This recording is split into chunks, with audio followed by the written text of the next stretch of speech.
Hello friends, आप सभी का स्वागत है आपके अपने YouTube channel Shri Shiv online classes के ऑनलाइन पोर्टल पर। मैं Sunil Kumar, math student, ITI electrician, ITI instructor. तो बच्चों, आज से हम इस चैनल पर एक अच्छी शुरुआत कर रहे हैं जो आपके लिए, जो स्कूल के स्टूडेंट्स हैं 10th क्लास के, उनके लिए मोस्ट इम्पोर्टेंट टॉपिक जो आपके होते हैं या बुक्स हैं मैथ, जो आपका एनसीईआरटी का मैथ है, उसके कंप्लीट सॉल्यूशन के इरादे से हम ये सीरीज स्टार्ट कर रहे हैं। इस सीरीज़ में हम आपका जो एनसीईआरटी बेस्ड 10th क्लास का जो मैथ है उसको धीरे धीरे कंटिन्यू आगे सीखेंगे।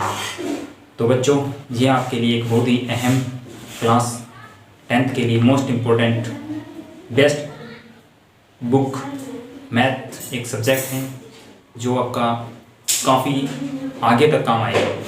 10th के बाद +2, उसके बाद आगे भी आप मैथ्स के लिए बहुत अच्छा कर सकते हो। तो आपका मैथ क्या होना चाहिए? परफेक्ट होना चाहिए। ठीक है ना? मैथ कैसा होना चाहिए? परफेक्ट। तो उसी मैथ को परफेक्ट बनाने के लिए मैंने ये सीरीज स्टार्ट की है, जीरो से हीरो। आपको धीरे धीरे कम चीज़ें, अच्छी चीज़ें बता के हम इसके द्वारा हाईएस्ट ऊंचाइयों तक जाएंगे। ठीक है? तो आज से हम इसी बुक्स का सॉल्यूशन स्टार्ट कर रहे हैं। प्रत्येक पेज से सॉल्यूशन इसका कंटिन्यू जारी रहेगा। ठीक है? एक मिनट। तो बच्चों, हमारी 10वीं क्लास का जो मैथ है, 10वीं क्लास के मैथ का हमारा जो फर्स्ट चैप्टर है, चैप्टर फर्स्ट हमारा क्या है? वास्तविक संख्याएं। आप इसे क्या बोलते हो? Real number. क्या बोलते हो? रियल नंबर, वास्तविक संख्याएं या रियल नंबर। इस चैप्टर के हम अच्छे डिटेल से इसे चर्चा करेंगे। तो जितने भी आपके नंबर हैं, वास्तविक संख्याएं, रियल नंबर से पहले आपको मैं बता देता हूं, आपकी जितनी भी संख्याएं क्या हैं, संख्याएं, वो बता देता हूं। जितनी भी संख्याएं, उन संख्याओं को डिटेल से समझो, उसके बाद हम वास्तविक संख्याओं पे पहुंचेंगे। तब हमें पता चलेगा कि कैसी संख्याएं हमारी वास्तविक होती हैं, किस प्रकार उनका सॉल्यूशन करना है। सबसे पहले मैं आपको बताता हूं प्राकृतिक संख्या। प्राकृतिक संख्या। तो बच्चों, हमारी संख्याएं काफ़ी भाग्स में डिवाइड की हुई हैं, टाइप्स में, आप जिन्हें बहुत आसानी से पढ़ सकते हैं। ठीक है? तो उसी में हमने सबसे डिवाइडेशन, सबसे फर्स्ट जो पार्ट किया है वो हमने किया है आपका प्राकृतिक संख्याओं में। किसमें डिस्कस किया है? प्राकृतिक संख्या। नॉर्मल सी भाषा में आप इन्हें लिख सकते हो, जिन संख्याओं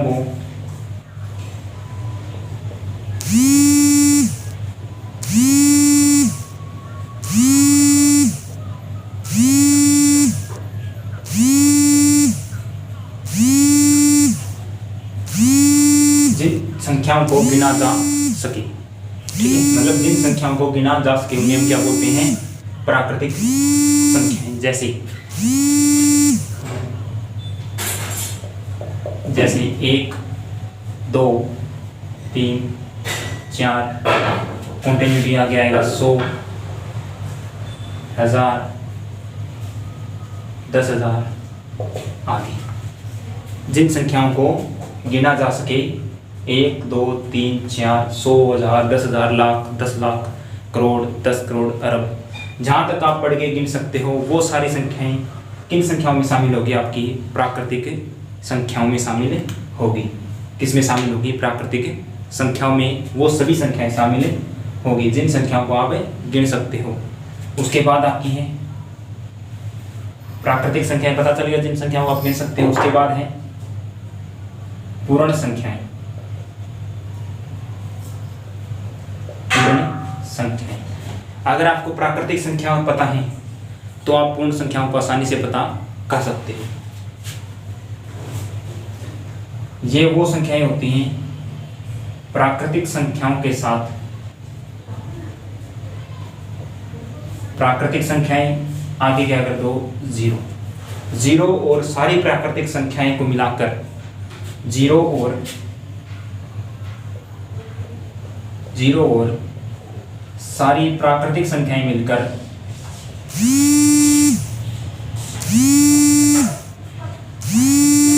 सारी प्राकृतिक संख्याएं मिलकर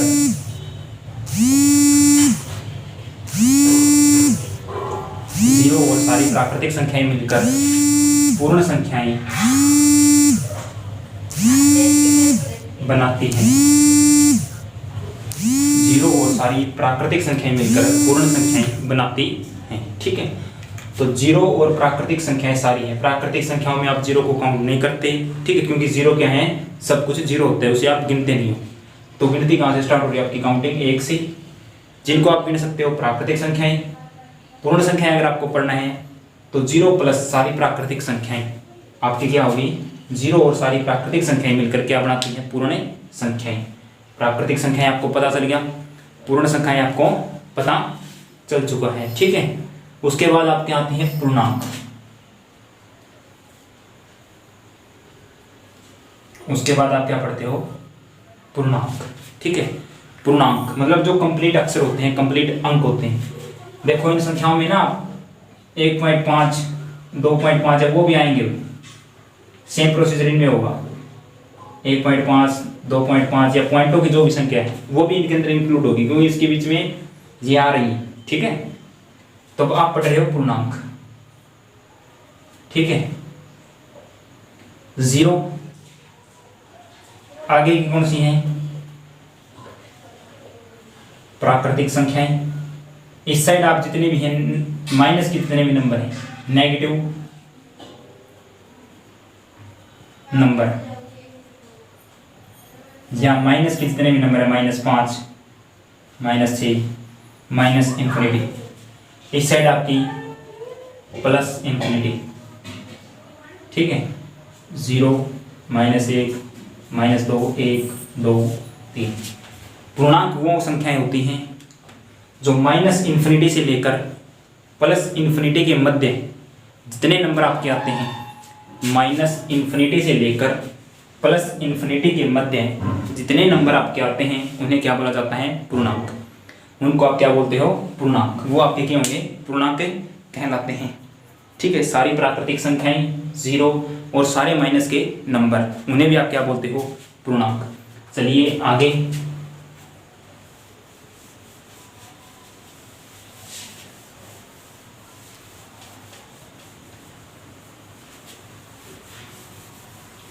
आगे हैं आपकी भाज्य संख्याएं। आगे क्या है, भाज्य संख्या। ठीक है, आगे क्या है आपकी भाज्य संख्याएं। भाज्य और अभाज्य दो प्रकार की संख्याएं होती हैं। ठीक है, एक भाज्य और एक अभाज्य, दो प्रकार की ये भी हैं। तो सबसे पहले आप पढ़ो भाज्य संख्या।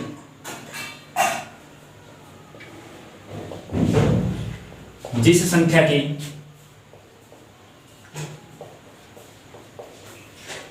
कम से कम 3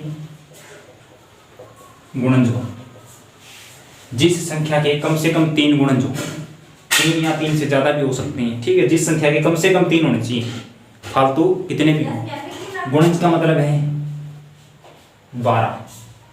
ठीक है, 1 गुणा 12। ठीक है, 2 गुणा 6, 12। 3 गुणा 4, 12। 4 गुणा 3, ये सब क्या इसके गुणज हैं। ठीक है, ये सब क्या इसके गुणज हैं। तो ऐसी संख्याओं को आप क्या बोलते हो, भाज्य संख्या। फॉर एग्जाम्पल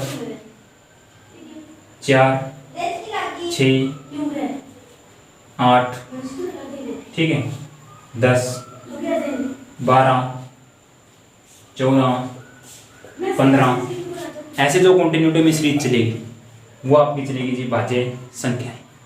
ठीक है, उसके बाद आपका आता है अभाज्य संख्याएं। उसके बाद कौन सी संख्याएं आती हैं आपकी, अभाज्य संख्याएं। अभाज्य संख्या, जिन संख्याओं के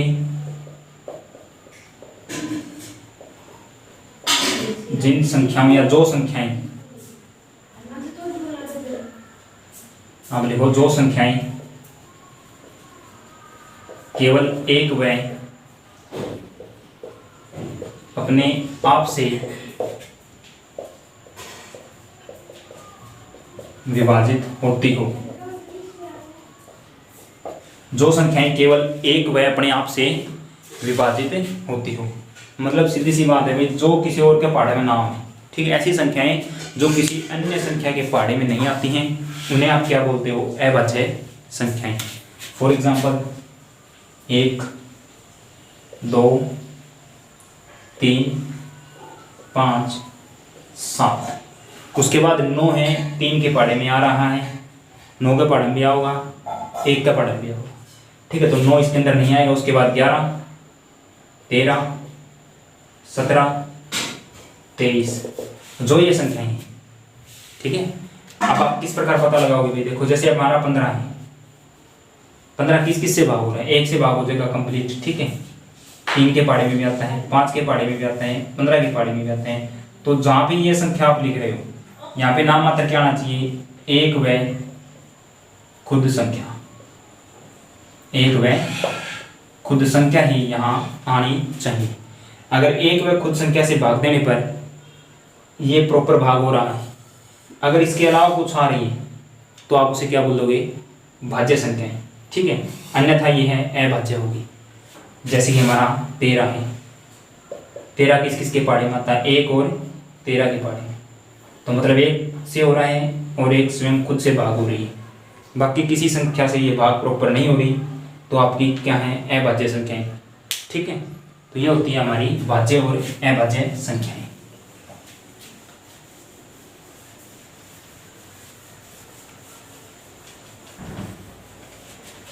भाज्य और अभाज्य संख्याएं। उसके बाद मैं बताता हूं आपको संयुक्त संख्याएं। कौन सी? संयुक्त संख्याएं।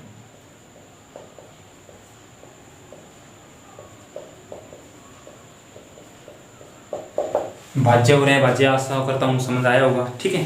संयुक्त संख्याएं वो होती हैं जिन संख्याओं के कम से कम 3 गुण जोड़े। जो मैंने बताई थी भाज्य, सेम कंडीशन में दूसरा नाम है उनका संयुक्त संख्याएं, भाज्य संख्याएं का दूसरा नाम क्या है? संयुक्त संख्याएं। कम से कम कितने गुणज होने चाहिए इसके भी? 3 गुणज। जिन संख्याओं के कम से कम 3 गुणज होते हैं उन्हें क्या बोला जाता है? भाज्य या संयुक्त संख्याएं, ठीक है। भाज्य या संयुक्त संख्याएं, ठीक है। भाज्य या संयुक्त संख्याएं। उसके बाद देखो, उसके बाद आपकी है सम संख्याएं। सम संख्याएं। सम संख्याएं कौन सी होती है हमारी? ऐसी संख्याएं जो 2 से पूरी भाग हो जाए। ऐसी संख्याएं जो 2 से पूरी भाग हो जाए। एग्जाम्पल 4 हैं, 8 हैं, 2 हैं, 10, 12, 14, 16, 18। एग्जाम्पल ये देखो आप 17 में 2 से भाग दिया, 2 8 16, शेष पर क्या बच गया? 1। अब आगे ये भाग नहीं हो रही पूरी, शेष पर क्या बच गया? 1, ठीक है। 2 से पूरी भाग हो जाए या 2 से भाग देने पर शेष फल 0 बचे। क्या बचे? शेष फल 0। जब आप पूरा भाग देते हो, लास्ट में जो इससे कम बच रहे, 2 से कम बचा, तो इसे आप क्या बोलते हो? शेष फल। तो इन ऐसी संख्याएं जिन संख्याओं को 2 से भाग देने पर आपका जो शेष फल है वो या तो 0 बचे या फिर 2 से पूरी भाग हो जाए, एक की बात है। तो वो संख्याएं आपकी क्या कहलाती हैं? सम संख्याएं, ठीक है। कौन सी कहलाती है वो? सम संख्याएं। चलिए आगे।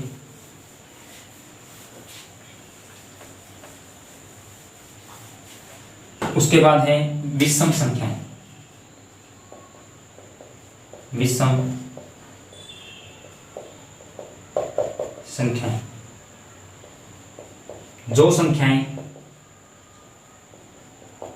2 से पूरी भाग ना हो।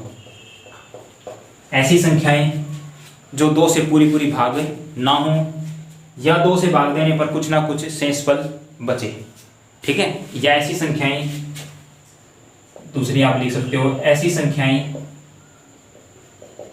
जिनको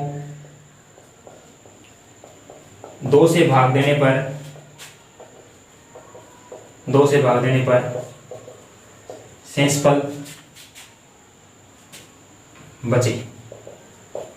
ठीक है, शेषफल बचे मतलब कुछ ना कुछ शेषफल बचेगा, जीरो आपका रिमाइंडर शेषफल नहीं आएगा, कुछ ना कुछ शेषफल बचेगा। तो ऐसी संख्याएं क्या कहलाती है? आपकी विषम संख्याएं कहलाती है। क्या कहलाती है? विषम संख्याएं। ठीक है, सम हो गया, विषम हो गया। ठीक है, उसके बाद आप पढ़ते हैं दशमलव संख्याएं। उसके बाद आप क्या पढ़ोगे? दशमलव संख्याएं। दशमलव संख्याएं कौन सी होती हैं? जिन संख्याओं के मध्य में या बीच में दशमलव लगा हो, या जिन संख्याओं के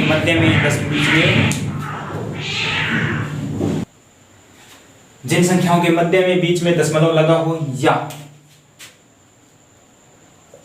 जिन संख्याओं का हर 10 या 10 की घात हो। ठीक है, जिन संख्याओं का हर 10 या 10 की घात होता है उसे आप क्या बोलते हो? दशमलव संख्याएं। जिन संख्याओं के मध्य या बीच में कहीं भी दशमलव लगा है, ठीक है, तो उसे आप क्या बोलते हो? दशमलव संख्याएं। अब आपके पास शब्द आया जी हर। हर होता है अंश बाय हर, जिसे आप बोलते हो, अगर ऐसी कुछ संख्या है तो उसे आप बोलते हो परिमेय संख्याएं।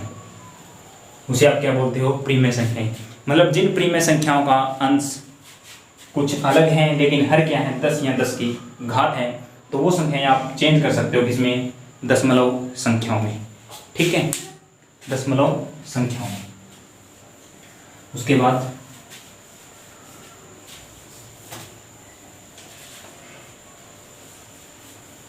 बाद हम पढ़ते हैं परिमेय संख्याएं। क्या पढ़ते हैं? परिमेय संख्याएं।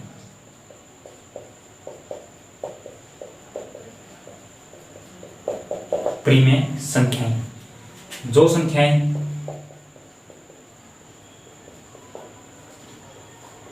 अंश बटा हर के रूप में व्यक्त हो, मतलब जो संख्याएं भिन्न के रूप में व्यक्त हो गई उसे क्या बोलते हो आप? परिमेय संख्याएं।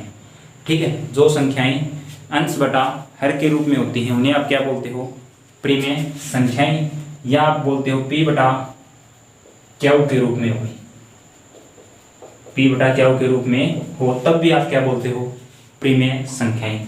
कंडीशन क्यू इक्वल 0 के बराबर नहीं होना चाहिए, Q not equal to 0, Q की वैल्यू क्या होनी चाहिए?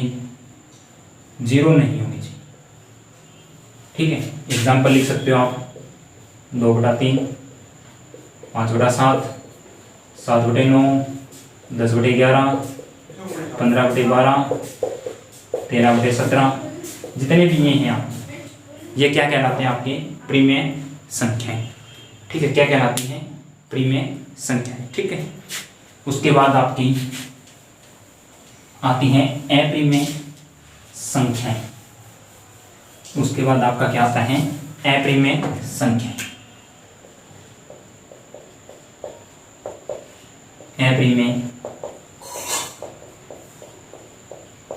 संख्याएं, परिमेय संख्याएं हमने पढ़ी थी पी बटा क्यू के रूप में, अंश बटा हर नॉट इक्वल टू 0। जो ऊपर लिखा जाता था पी बटा क्यू अपन लिखा था, पी क्या था हमारा? अंश, नीचे क्या होता है? हर। इसको सोल्व आउट कैसे करते हो? अंश को आप अंदर रखते हो, ठीक है, अंश को क्या करते हो? अंदर, उसके बाद भाग दे देते हो किससे? हर से। ठीक है, तो आपकी ये संख्याएं कौन सी थी? पी बटा क्यू के रूप में जो है वो आपकी थी परिमेय संख्याएं। अब देखो आपकी अपरिमेय संख्याएं, जिन संख्याओं का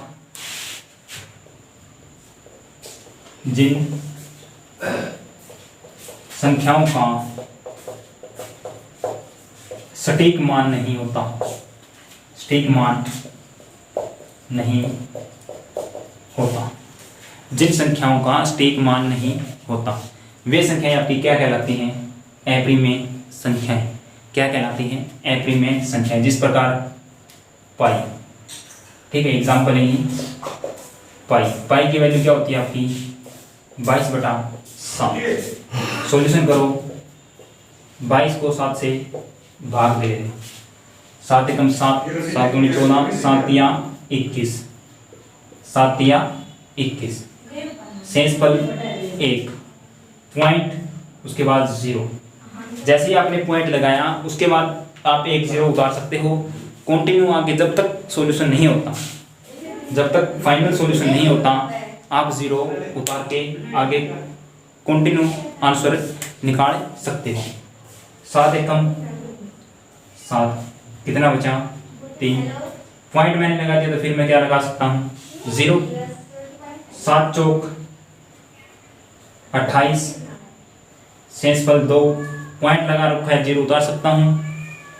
7 दूनी 14, 6, 0, 7 8 56। अब ये देखो प्रोसीजर हमारा क्या है, चल रहा है, यहाँ से आगे चलता रहेगा। तो देखो सटीक आंसर नहीं आ रहा, और दूसरी बात ना ही हमारे नंबर रिपीट हो रहे हैं। अभी नंबर क्या हो रहे हैं? रिपीट भी नहीं हो रहे हैं, नो रिपीटेशन। तो ऐसी संख्याओं को आप क्या बोलते हो? अप्रिमेय संख्याएं। क्या बोलते हो? अप्रिमेय संख्याएं। ठीक है, अब हम पढ़ते हैं वास्तविक संख्याएं। अब हम पढ़ते हैं वास्तविक संख्याएं जिन्हें आप बोलते हो रियल नंबर। क्या है आपका चैप्टर? Real number. ठीक है, किसे बोलते हो आप? रियल नंबर, वास्तविक संख्याएं। तो जितने भी आपने मैथ्स में स्टार्टिंग से लेके आखिरी तक, अब तक जितनी आपने संख्याएं पढ़ी हैं, मतलब सारी संख्याएं मिलकर रियल नंबर कहलाती है। ये मोस्ट इंपॉर्टेंट, क्योंकि यही आपका चैप्टर है। सारी संख्याएं मिलकर रियल नंबर कहलाती है। जितनी आपने अब तक संख्याएं पढ़ी, प्राकृतिक संख्याएं, पूर्ण संख्याएं, पूर्णांक, सम संख्याएं, विषम संख्याएं, भाज्य संख्याएं, अभाज्य संख्याएं, भाज्य संख्याओं का दूसरा नाम संयुक्त संख्याएं, परिमेय संख्याएं और अपरिमेय संख्याएं। तो सारी जितनी आपकी संख्याएं पढ़ी हैं, तो उन सबसे मिलके सारियों को मिलाने के बाद जो निष्कर्ष निकला उसे आप क्या बोलते हो? सारी 4 संख्याएं मिलकर क्या बनाती हैं? आपका रियल नंबर या फिर वास्तविक संख्याएं। रियल नंबर का क्या बोलते हो आप? वास्तविक संख्याएं। क्या है वो? वास्तविक संख्याएं कहलाती हैं। ठीक है, तो उसके बाद हम डिस्कस करेंगे वास्तविक संख्याएं। हमारा चैप्टर जो आपका स्टार्ट हो चुका है मैथ का, ठीक है, 10th क्लास का मैथ का फर्स्ट चैप्टर आपका जो है क्या है? रियल नंबर या वास्तविक संख्याएं। तो चैप्टर के स्टार्ट करने से पहले मैं आपको थोड़ा सा बता देता हूं। एक हमारा होता है HCF, एक होता है LCM।